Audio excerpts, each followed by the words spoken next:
Observez là, maintenant, ce qui se passe en vous. Fermez les yeux et ressentez quelques secondes. Concentrez-vous uniquement sur votre sentiment de manque de confiance en soi. Êtes-vous traversé par des pensées négatives conditionnées par de fausses croyances sur vous-même ou le monde extérieur qui vous entoure ?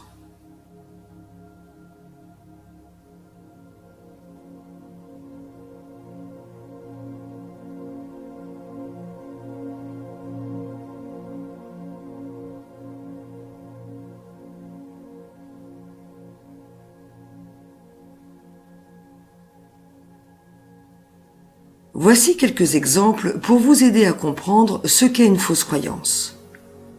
Prenez le temps de noter sur votre carnet de bord celles qui vous concernent plus particulièrement.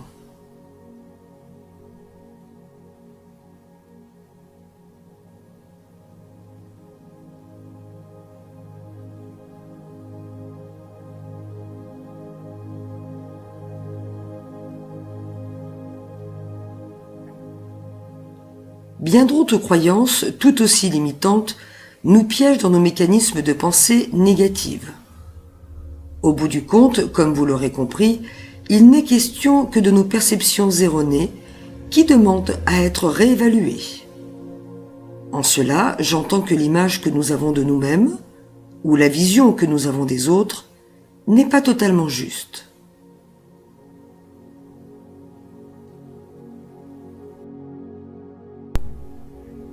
Nos limitations vont donc bloquer nos actions.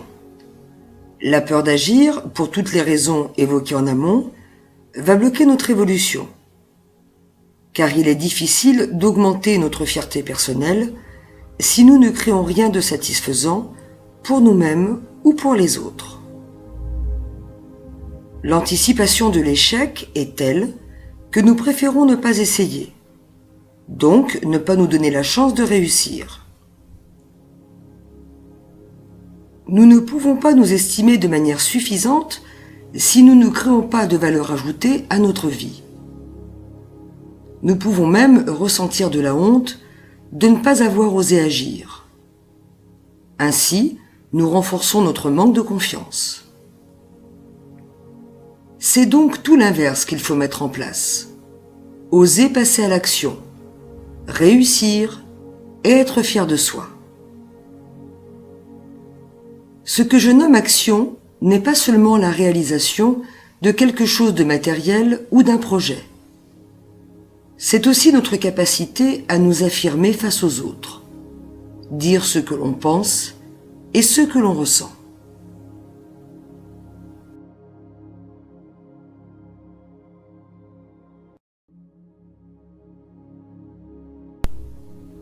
Pour résumer, regardez ce schéma du cercle vicieux du manque de confiance en soi.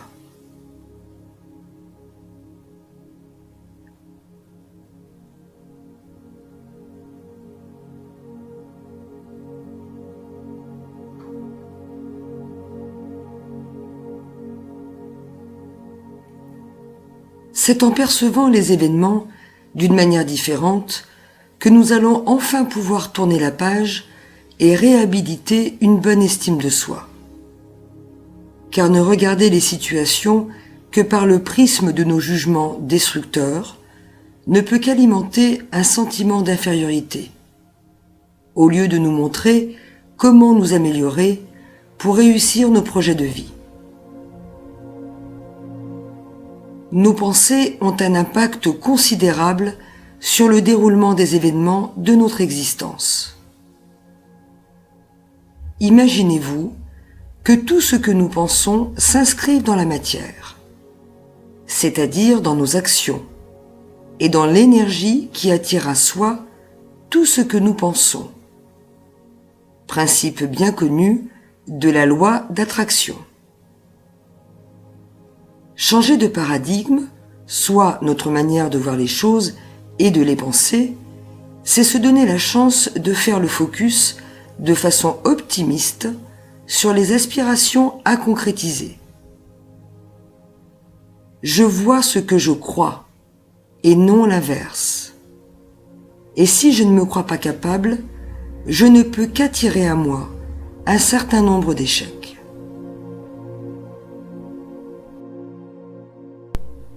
Si je pense très fortement que je veux réussir à tout prix ce concours pour entrer dans cette école supérieure, je vais mettre en route toute ma motivation et mes efforts pour que ça se produise.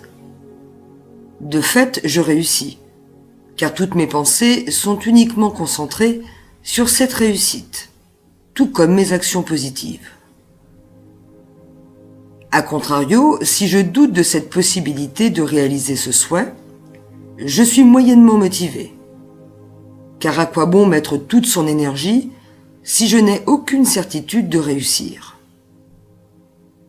Je ne m'investis alors qu'à moitié, me préservant de je ne sais quoi, sans doute de l'effort à fournir, me préparant à rater.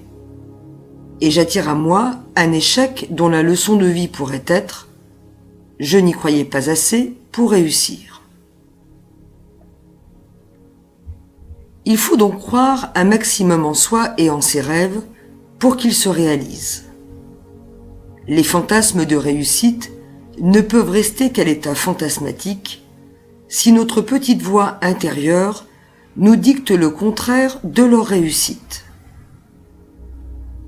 Si nous souhaitons vraiment concrétiser des situations, il ne tient qu'à nous d'aller puiser au plus profond de nous-mêmes la motivation, la volonté, le courage et l'effort, qui sont les socles de toute réalisation concrète, car rien n'arrive tout cuit dans nos assiettes.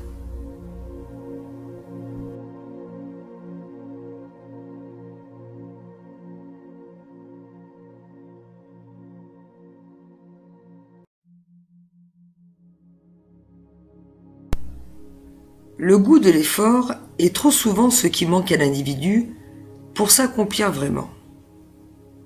À moindre effort, moindre réussite, voire succession d'échecs répétés. Je vous le rappelle, la fierté qui nourrit notre estime de soi est à fabriquer par soi-même. Nous ne pouvons seulement compter sur la reconnaissance gratuite et non justifiée des autres si nous ne produisons aucune valeur ajoutée à notre vie et à celle des autres au bout du compte. La passivité, dans laquelle nos peurs ou nos mauvaises pensées nous emprisonnent, doit être transcendée pour que nous posions des intentions d'action. Sans quoi, nous restons enfermés dans les mêmes répétitions de schémas qui, par ce cercle vicieux, ne nous permettent pas le développement de notre estime de soi, boostée par notre reconnaissance personnelle. Cette reconnaissance nous fait gravir les échelles nécessaires à la fortification de notre gratitude, avec toute l'humilité qui va de pair pour ne pas se contenter de quelques faits d'armes, mais dans l'idée de poursuivre nos efforts pour aboutir à notre accomplissement personnel ad vitam aeternam.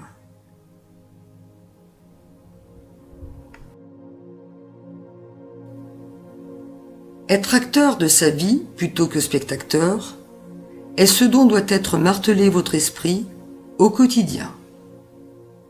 Cette directive doit vous permettre de prendre votre vie en main dès à présent. Préférez dans un premier temps faire des petits pas qui peuvent créer un grand chemin de vie, plutôt que de vous créer des peurs supplémentaires en essayant de réaliser de grands sauts. L'impatience est aussi un mécanisme d'échec inconscient.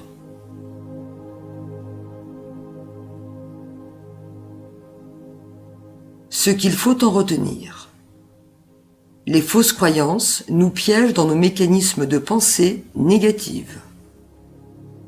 Les fausses croyances sont issues de perceptions fausses à réévaluer. Nos limitations, issues de nos fausses croyances, bloquent nos actions. Sans action, pas de fierté possible.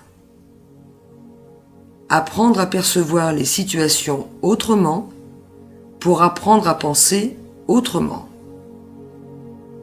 Croire en soi et en ses rêves. Développer le goût de l'effort. Quitter la passivité en devenant acteur de sa vie.